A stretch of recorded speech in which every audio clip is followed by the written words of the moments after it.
Oh, Professor, you are so funny, ha ha ha.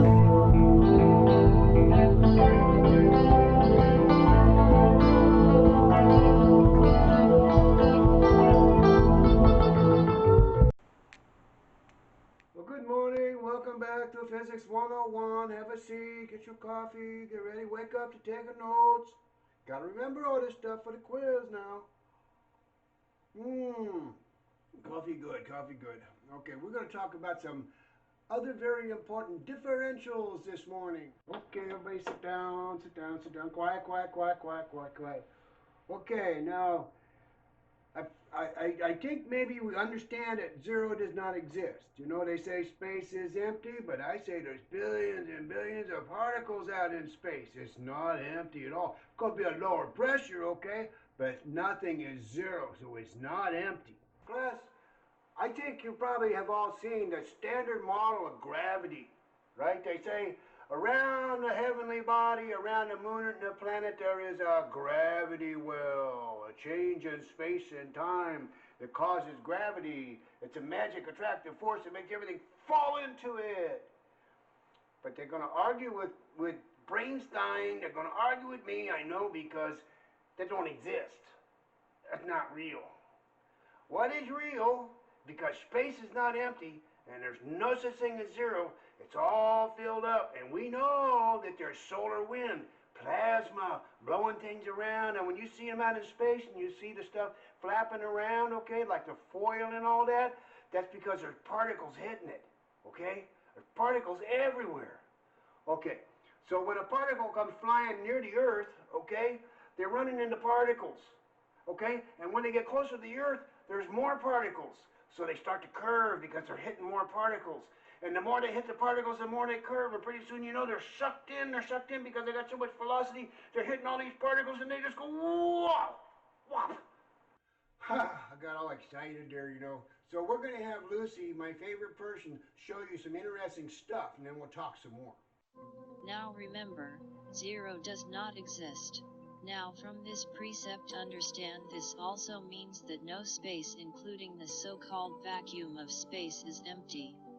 In fact, space is a very low pressure filled with billions of particles in the form of plasma moving at high velocity in the neighborhood of the sun. Solar wind can be used to move ships. Solar wind is a continual mass of nuclear particles in the form of plasma. Space is not empty. If a particle of any size and mass traveling through space should come near the Earth, it is exposed to a denser mass of particles the closer it comes. It is the collision of these particles that curve the mass and cause its trajectory to curve. It is not gravity that attracts the projectile. The particle has its own force and direction, and when in the neighborhood of the Earth, particle collisions slow and curve its direction. Come too close and it will be trapped by mass collisions with the Earth's atmosphere. This will decelerate it with a great heat exchange that often disintegrates it entirely as with a meteor. No. I've got snakes. I keep seeing snakes. Everybody says I'm crazy, but no, they're snakes. I see them. It's a BB gun. I'm trying to get the snakes. There's no snakes, Professor. Okay, Lucy. Okay. Lucy says there's no snakes, so I trust her. There's no snakes. You know, could it be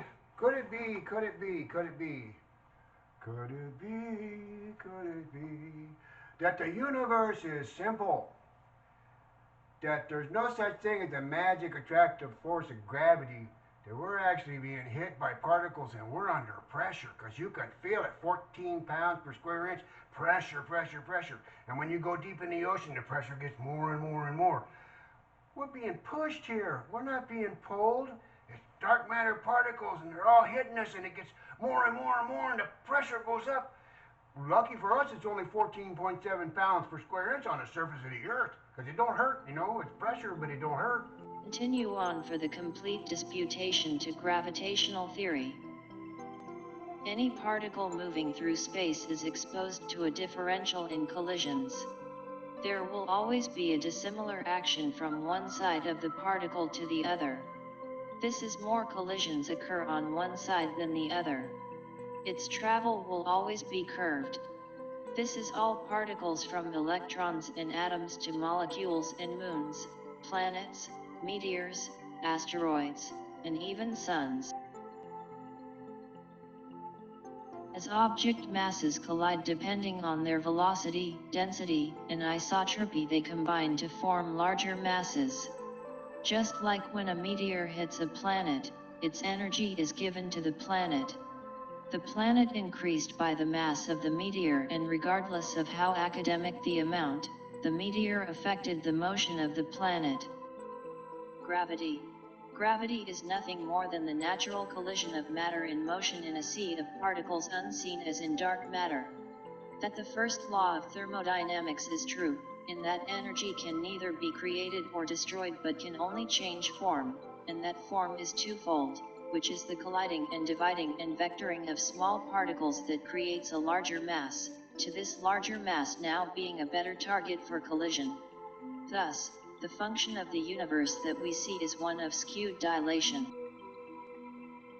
The core of a mass increases in density and isotropy, collision after collision, never giving up its energy but only vectoring its particles in circular orbits tighter and tighter, not because it is attracted to the core but rather because the differential in isotropy provides more collisions on the surface than the interior. The energy cannot escape. It is continually vectored in by more dark matter from infinity. One might consider simple action and reaction. A collision is an action, the reverberation at frequencies dissemination as radiance is the reaction. Thus, we see the universe in two forms, one of increasing in density and mass and one of expansion or entropy. When an observer is placed in the midst of this event, it could be surely observed as only expansion because everything indicates with the observation of the redshift or Doppler effect that it is expanding. So, we're going to take a minute and we're going to talk about magnetism because it's another magic attractive force. You know, magnetism, it pushes and it pulls, right? But I think maybe it only pushes. Now, everybody's going to laugh at me, and the physics community is going to take a hard time with me, but you got to read the whole thesis, because by the time we get to the end, you're going to say, hey, the man is right, okay? So let's take a pause here, and we'll look at magnetism. Magnetism. The underlying theory is that electrons are in orbit around the nucleus of the atom, and in magnetic elements the electrons can be aligned in their orbits, which gives them their magnetic quality. Random orbiting electrons in these materials produce no magnetism. You may have experienced the effect in a steel screwdriver you use around the house. If you put the screwdriver next to a steel screw, it has no magnetic quality and will not attract the screw. Now you take the screwdriver and sharply smack it against another piece of metal containing iron, such as a cast iron frying pan, and then again place it near the screw. It will attract and even lift the screw. The screwdriver has become magnetic. It will hold that magnetism indefinitely unless you demagnetize it with an electrical alternating current coil of wire. This is called a demagnetizer and is used in manufacturing for many applications where magnetism is needed to be removed. Striking the screwdriver against another iron metal object knocked the metal with a shockwave that caused the electrons of the ferrite metal iron to align. Since the electrons have a path that is now the least resistance to their motion, they will stay in what is called the groove of alignment until something shocks them out of this so-called comfort zone. The interesting link that has been made putting light in the same category as electromagnetism is perhaps odd, in that a magnet has no effect on the bending of light as does a glass lens. This will be discussed later. However, it is material to this discussion. Permanent magnets are as described. they hold their magnetism permanently. Let's just say they are basically permanent because it is known that over long time periods a so-called permanent magnet will lose its magnetism. Certain alloys of metals are used in an electrical transformer because they do not hold their magnetism well. Electrical transformers need to reverse their magnetism rapidly and cyclically. Soft cast iron is easy to magnetize, but for transformers an annealed steel in thin plates placed together is easy to magnetize, but will not hold the magnetism, and is easily rapidly reversed. The interesting correlation of a magnet to a lens that bends light is that a magnet can bend electron rays. The cathode ray tube in a conventional oscilloscope uses this technique to display images on a phosphorus screen. As the electric field changes, the magnetic charge on the control plates bend the electron ray.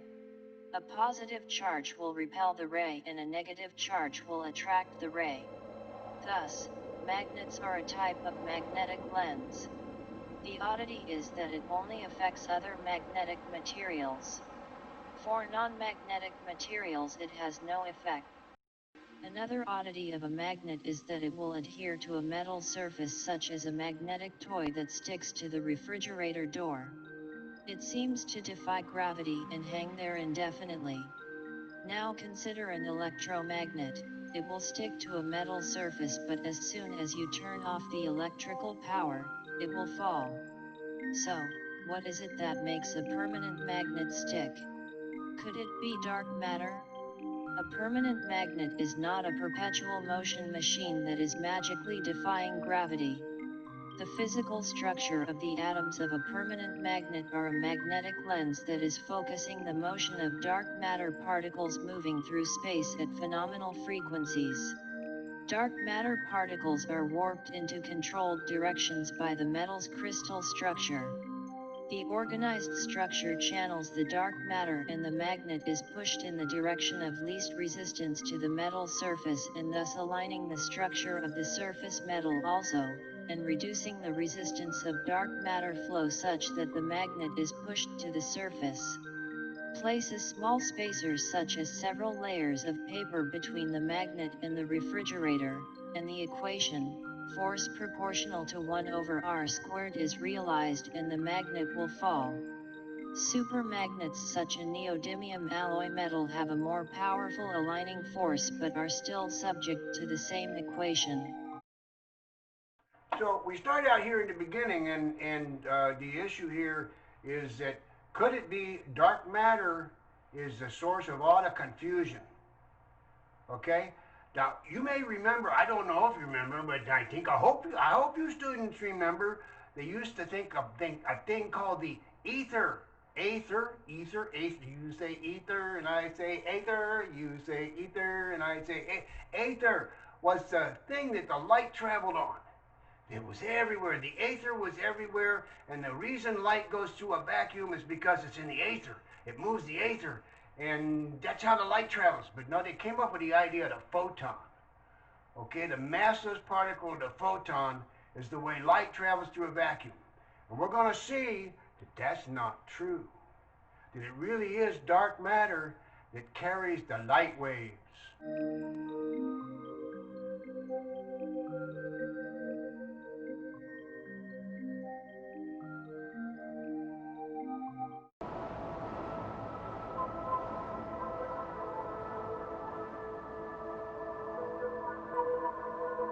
Hi, I'm TJ. Professor Brainstein will be back in a minute. I thought I'd take this opportunity to encourage you to buy a copy of Perihelion Engineering, The Universe in a Nutshell. This is juxtaposed to Stephen Hawking's Universe in a Nutshell because the universe was never inside of a nutshell. And I go through the process here, this is 10 years in the making, of proving that the universe is infinite, what Albert Einstein originally believed, but the redshift of light was confusing, and I prove how that observation was wrong and the redshift of light is wrong. I actually prove that the fundamental speed of light is not fundamental, that red light, green light, and violet light all travel at different speeds. I go through many different experiments and In some places it gets a little deep with the equations, but they're all explained and you can follow along. Um, but I go into combustion and how combustion has been misidentified. I go into the Niels Bohr atom, which is probably the biggest mistake of all time. And as we look for a new answer to how the atoms are actually structured, you're going to find out that there's justification as to why the Niels Bohr atom is wrong. Second item up for bid is the new enterprise, allsciencenews.org. Just established it. We're going to be digging into all kinds of quirky science, odd research, researchers that are working on things that nobody knows about, and we're also going to get into ufology and dig a little bit deeper into UFOs. It's going to be quite fascinating. I think you're going to discover some things that have not yet been discovered. So if you want to, if you got any neat news ideas or news research, you know anybody that's doing research that's not yet being publicized or discovered and they need some assistance, you can contact admin at allsciencenews.org and we'll look into it. If you'd like to join the enterprise, give us an email. I'll put that link up on the screen. Perihelion engineering is a full color expose. It's really a monstrous printing. It cost me a lot, but it was worth it. You'll see why. We're going to change the world.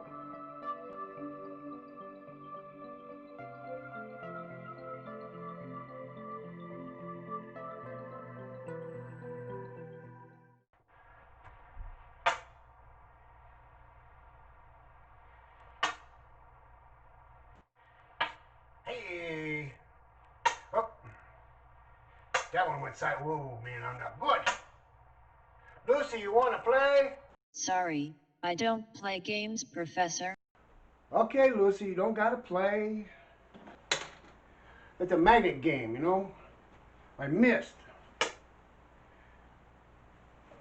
Okay, anybody can play this game. Magnets.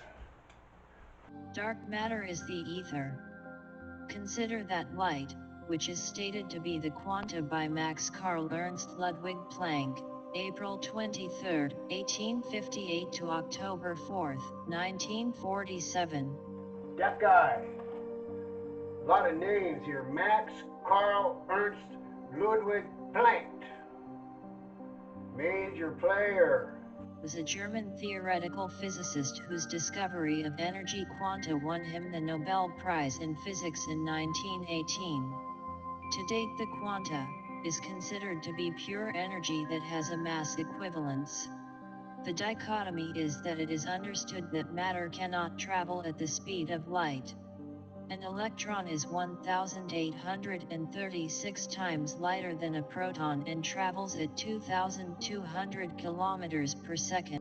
Light propagates at 300,000 kilometers per second, and the electron travels at 0.0073% of the speed of light, but yet electromagnetic waves propagate at the speed of light. So, understand, an electron with mass can move through the vacuum of a cathode ray tube at only 2,200,000 meters per second, but waves propagate through space and vacuum at what we now know is 299,792,458 meters per second. Now this can seem logical because waves oscillate matter and transfer the energy, but no mass is moving linearly through space. One particle wiggles another particle that wiggles another particle and so on and so on. I am doing this to make a point. The wiggles transfer through space at 299,792,458 meters per second. The logical problem to date is that waves must have something to carry them, but in a vacuum and in outer space there is nothing to wiggle. So, to get around this problem is to have light be a particle. This particle can have no mass, so it must be pure energy. Thus, when we don't have a logical answer, the absurd must be true. This is an observational error. The error is that we cannot get beyond the problem of the smallest possible particle, and if we cannot produce an experiment that proves the existence of particles smaller than the quark, or the theorized prion, or perhaps the fictitious tachyon that moves faster than light, we can go no farther in theory. Dark matter is smaller than the subparticle of the quark, but don't stop there, remember infinity. There are an infinite number of particles in infinite space, in infinite directions, that are infinitely small to infinitely large, and the observer is in the middle of infinity, which has no center. Wherever you are, is in the middle, and the search for the proverbial ether, upon which light waves travel through the vacuum of space, is dark matter. There is no vacuum at all, but only a lesser pressure. The proof of dark matter is difficult in that it is smaller than cognitive science can produce by experiment. Astrophysics extrapolates the existence of dark matter, and arguably there are many approaches, but the way we see objects in the cosmos move can only be explained by mass that is unseen. Now at this point, Professor Brainstein breaks away from conventional thought, with a postulate that he will support later with demonstration. Energy is something that matter possesses. Okay, enough of the games, Get back to serious work here. Okay, we're doing the physics. We're doing a serious work here. Now this equation comes up everywhere in your life and you don't even realize it. F is proportional to 1 over r squared. You take a magnet, stick it in a refrigerator, right, and then put a couple of pieces of paper in it, it just falls off. Because as soon as you get some distance, the force gets really weak. Same thing in gravity on the Earth. You get further away from it, the gravity gets weaker and weaker and weaker. Now we're going to explain over time how this is really dark matter pressure and the shading of dark matter and not a magic attractive force. You'll see, it's going to happen. Be patient. Energy is matter in motion, and there is no such thing as pure energy without matter. It is our observation, or delusion, because we cannot see dark matter when in fact, we see it all the time. Pure light in vacuum are waves through dark matter. Waves of energy in matter are easy to see, and make a lot of sense, when you see them in the right perspective. And everybody in the physics community is going to get up in arms. Don't worry. E equals mc squared still works, even with dark matter. What we're going to find is that energy does not exist by itself as an entity. It's only realized in matter. It takes matter to demonstrate energy. Otherwise, energy is nothing. Okay? We'll see the relationship. Energy and matter go together. Without the two, there ain't nothing.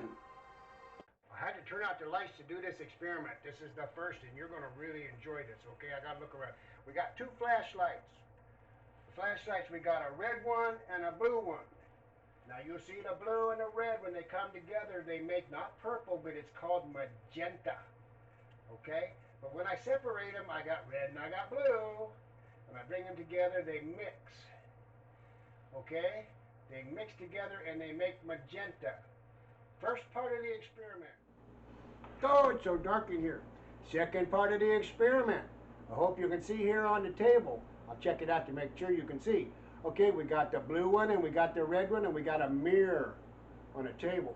The blue one and the red one are making magenta on the mirror and they're mixing together, but when they separate, you got red and you got blue. It's like on the mirror they mix together, but they come out red and blue. It's like they don't even know about each other. That's because they don't. Light waves don't mix. You know, I had to trick the camera because the white, you see the white light in the corner, and I'm trying to trick the camera so you could see the colors because it didn't want to show the colors very well, so I had to reshoot this one. And you teachers in school, you can do a really easy experiment, 2 flashlights, some color filters in a mirror, and you can show how the waves come together, but they don't mix together. It's the brain that does the mixing. The brain sees the red and the blue, and it says, oh, that's magenta, that's not red and blue. You try to find an equation that says light waves sum together, but there is no equation because light waves don't sum. not like electrical waves. Electrical waves you can add together, and you can see on the oscilloscope, oh, they mix together and they make a new wave. But light waves don't do that because they're non-magnetic. Now, Lucy did a real good job explaining. You know, I don't pay her enough, though. Don't tell her I don't pay her enough, okay? She did a real good job of explaining the problem with the massless particle of zero radius. It's the only thing they could come up with was how does light go through a vacuum? Because it's got to be particulate, but it can't go the speed of light because mass can't go that fast, and Einstein proved that. A mass going that fast, it's not a mass anymore, it's pure energy. But I'm sorry, pure energy doesn't exist by itself. Matter and energy go hand in hand, they go together. So when she talks about there about the speed of light, and then how the speed of light through an oscilloscope doesn't go the speed of light. The electrons don't go that fast. That's because they're mass. Okay? But light, it goes faster than that. It goes the speed of light, which is 298, 792, 400, which is 298, 792, 458 meters per second. That is 299, 792, 458 meters per second, Professor. Sorry, just trying to help. Thank you, Lucy. And I prove later on that, well, that's not quite right, but what that'll do for now. So what it amounts to is that light is not a thing moving through space, it's a wave moving through stuff. Okay, just like water waves or ripples in the water is moving through a media, light is moving through a media. It's moving through the dark matter. What happens is it's wiggling. It wiggles this, it wiggles that, it wiggles that, and wiggles that, and when one bumps the other, bumps the other, something isn't moving through space, but the energy wave is moving through space. So that kind of solves the problem of the massless particle. The waves move through matter that's smaller and smaller and smaller and smaller. That's why you can divide light infinitely. And that's why you can polarize it and split it and cut it, because it doesn't have a dimension. It gets smaller and smaller and smaller to infinity. Now Lucy's going to tell you some more interesting things about waves, like waves in water and the propagation and everything. And then we're going to do some experiments with lasers. Drop a pebble in a pond and the rings will pass through, and where they cross is a harmonic blend, but after they pass each other they show no evidence that they had crossed. Rings on the surface of the water are a two-dimensional representation, and what you do not see is that under the water, the molecules were radiating a sound wave through the water that you could hear. The multiplicity of waves that you would experience would be not only sound, but the light waves rippling through the water, as well as the mechanical feel of the water. Each of them arriving at your senses at separate times. First would be the light, and then the sound, and finally the mechanical ripples. On the surface, above the water in 3 dimensions, would be first the sight of the pebble hitting the water, and then the sound, followed by the mechanical ripples moving through the water. The visual light waves continually update the progression of the waves, long after the sound is gone. The ripples continue on across the pond, getting larger and larger till they hit the other side and begin to return, gradually diminishing in amplitude and strength, but academically they go on forever. The light waves from galaxies have traveled for billions of years, so the concept of a wave going on forever seems logical. Professor, wake up, Professor. Professor, it's your turn. I'm sorry. It took so long, I was waiting for you. So with this one, we're going to turn off the lights again. So you can see the laser, okay? Now the laser is going through an optical slit, okay? It's a green laser, and you can see going through the optical slit. I'm going to magnify this for you with mirrors here, but it's got what we call a interference pattern, because the slit has got the 2 razor edges are still round, okay? And the laser beam bends around them, Okay? It sweeps around, and when the two beams are coherent now, cross each other, the waves are coherent and even, and the waves hit at the same time. And that causes the waves to interfere with each other, and you get dark spots that are called interference patterns. Now we're going to get set up again. I'm going to use the mirrors, and we're going to reflect it out so it magnifies it so you can see the interference pattern. Okay, I stole every mirror into place. I put one over there in the room, and I got one down here, and just to make it get some distance, okay? But now you can see the interference patterns. The interference patterns. Now this is what you call a double slit, which you see later in the treatise. And you'll notice it splits up and it splits sideways, but it doesn't go around. That's an important point. We'll come back to that later. But there's the laser interference pattern through a single slit with a double-edged blade, and the laser beam is wrapping around the curvature even though it's at 100 millimeters sharp. I think you meant 100 micrometers, Professor. Thank you, Lucy. Okay, this brings us up to the end of episode 2. We're on page 36 in the thesis. Lucy, I want to thank you for all your hard work. Thank you very much. And in the next episode, we're going to do a little bit more on light waves, and then we're going to dive off into combustion.